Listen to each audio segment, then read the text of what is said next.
CST, un épisode qu'Henri Lecomte a gardé pour lui pendant de longues années. Pourtant, lorsqu'il n'avait que 38 ans, l'ancien tennisman a frôlé la mort, comme il le raconte dans une interview au Figaro. CST, l'un des joueurs de tennis français les plus performants des dernières décennies, mais il s'en est fallu de peu pour qu'il nous quitte plus tôt que prévu. Henri Lecomte fait partie des sportifs français les plus populaires et à 60 ans aujourd'hui, il continue de faire parler de lui. Le finaliste de Roland-Garros continue d'intéresser le public et il sort en ce moment sa 3e autobiographie, Balle neuve, Marabout, 2023. Les 2 premiers livres étaient axés sur ma carrière sportive, celui-ci est plus centré sur l'évolution de l'homme.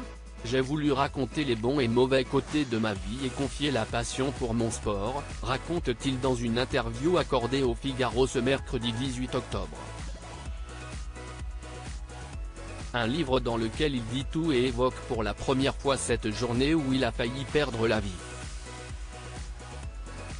À l'époque, Henri Lecomte n'a encore que 38 ans et il continue à jouer au tennis.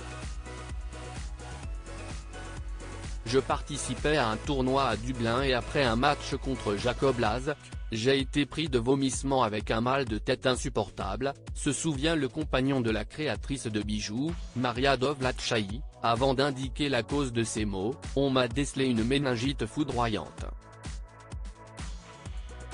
Tu commences à signer les papiers, tu te dis que tu vas mourir. Un épisode forcément très traumatisant pour Henri Lecomte, encore jeune et en pleine forme, ce qui a certainement eu une importance primordiale, comme il l'indique. Le fait d'être un sportif de haut niveau me sauve ce jour-là. Tu n'es plus pareil après avoir traversé une telle expérience, confesse l'ancien tennisman, toujours marqué par cet événement. Malgré tout, Henri Lecomte a rapidement retrouvé la forme et il semble plus épanoui que jamais aujourd'hui. Il y a quelques jours, il a également raconté une anecdote très drôle cette fois-ci, sur le plateau de Télématin. L'ancien sportif s'est retrouvé complètement sous aux côtés de Yannick Noah lors d'un match à Tokyo. On avait passé une bonne petite soirée. On avait bu un tout petit peu trop et malheureusement, je vais devoir jouer ce match, explique-t-il, le sourire aux lèvres.